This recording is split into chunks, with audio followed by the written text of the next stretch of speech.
Kewajiban sertifikasi halal dan pencantuman label halal untuk semua produk yang beredar dinilai tidak cocok diterapkan di Bali yang bergantung pada sektor pariwisata. Terlebih industri pariwisata di Bali bernafaskan budaya dan kearifan lokal Hindu Bali.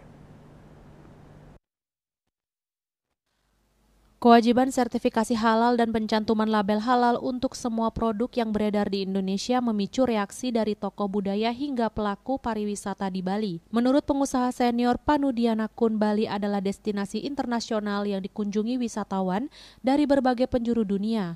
Bali dikunjungi karena keunikan budayanya yang tidak dimiliki destinasi wisata lain menjadi daya tarik bagi wisatawan untuk berkunjung ke Bali. Kewajiban pencantuman sertifikat halal ini jika dipaksakan diterapkan di Bali akan merepotkan para pengusaha yang bergerak di sektor pariwisata. Kalau menurut saya, kalau Bali ya tolak. Bali khusus tourism industri berdasarkan budaya Hindu Bali.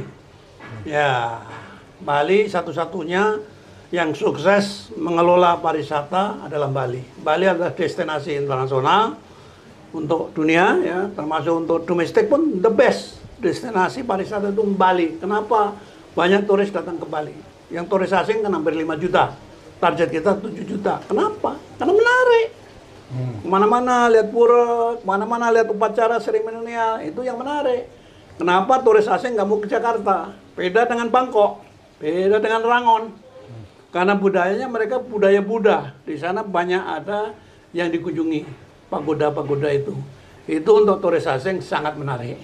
Ya, India juga gitu. India juga ada Muslim, ada Kristen. Maka kita, kalau saya nanti mudah-mudahan tokoh Bali bisa menolak keharusan harus semua produk harus halal itu. Menurut Panudianakun, kewajiban sertifikasi halal tidak cocok diterapkan untuk industri hospitality berskala internasional.